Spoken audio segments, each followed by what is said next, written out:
Hello guys! Hello! This is for Aquarius.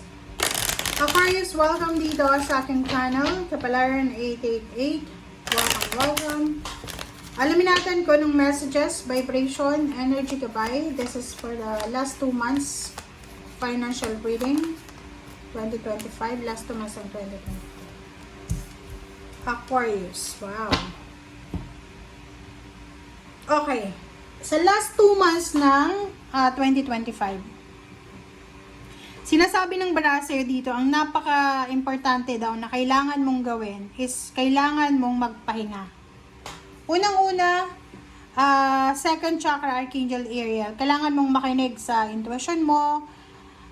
Huwag tayong magpadalos-dalos, huwag tayong mabilis. Kumbaga, sa last 2 months na to ng 2025, dapat dahan-dahan ka lang.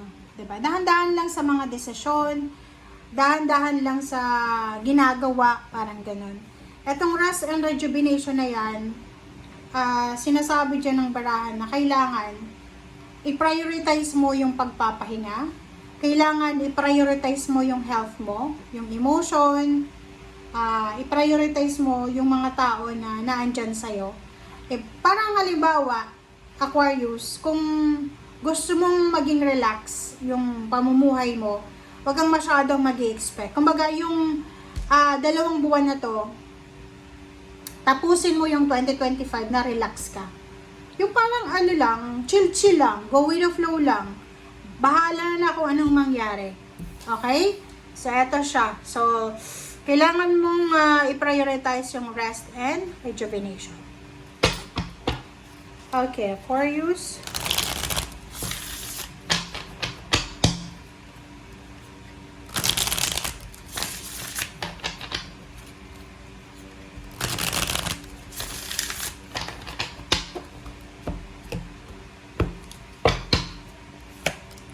Okay. Hangman. Page of Cups. Oh. Yon lang. So, kung makikita mo dito, okay, so maybe lang maybe mayroon ditong mga Aquarius na you're planning to get married by the end of the year. December ba yung plano mo or November or 2026 yung plano mo?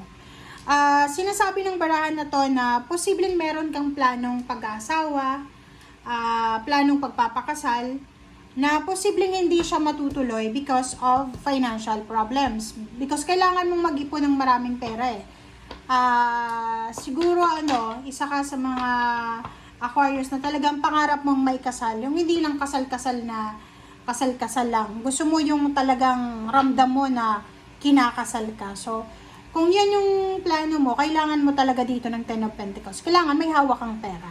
So, nakikita natin dito, ano man ito na plano mo about sa relationship, pagbubuntis, pag-aasawa, or kung ano man ang kontrata na posibleng pipirmahan mo, ay kailangan mo munang ihang. Yan nga. Pag hindi pa kaya, huwag pilitin. Ihang mo muna, mag-ipon muna. Parang ganun. Sinasabi ng bara sa'yo dito, kasi 9 of Wands is parang feeling mo, pakiramdam mo, Aquarius, ang pakiramdam mo dito, pagod na pagod ka na Like sa loob ng trabaho, pagod na pagod ka ng magtrabaho, pagod na pagod ka ng itaguyod yung family mo, maging breadwinner, pagod na pagod ka na sa pag-iintindi, sa relationship.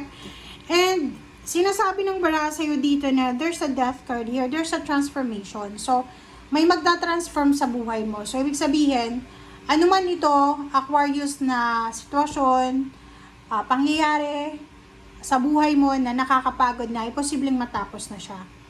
Sinasabi ng bara sa'yo dito na, especially kung ito ay trabaho, sa mga susunod na taon, especially 26-27, sinasabi ng bara sa'yo na isang direksyon, about sa job, about sa money, ang posibleng ilalatag sa'yo ng universe.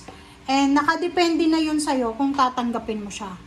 Like, halimbawa, kung ikaw ay nasa Pilipinas and wala sa isip mo yung pag-abroad, pagiging OFW, possible na pumasok yan sa isip mo. Bakit hindi mo itry na makapagtrabaho sa ibang bansa?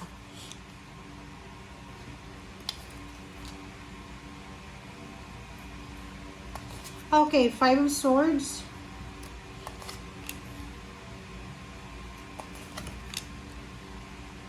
Okay. Five of Swords, the Star, Eight of Cups, the Lovers, and King of Pentacles. So, dito sinasabi ng bara sa'yo na may mga pangarap ka sa buhay eh. Marami kang pinapangarap, marami kang, like yun nga, kasal. Like for example, ito yung kasal na pangarap mo, ito yung bahay, lupa na pangarap mo, ito yung sasakyan. And nakikita ko sa'yo dito na kailangan mo munang i-give up siya. Kumbaga,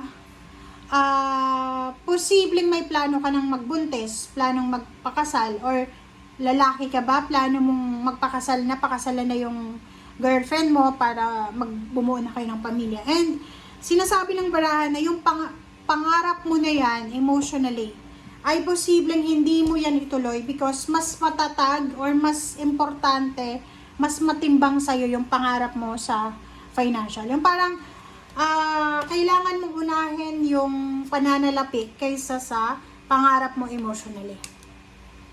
Halimbawa, yung iba sa'yo dyan, mas ma-prioritize nyo yung pag-abroad kaysa pagpapakasal. Pa-prioritize nyo yung paghahanap buhay, pagbe-business kaysa sa pagkakaroon ng anak. Parang ganun.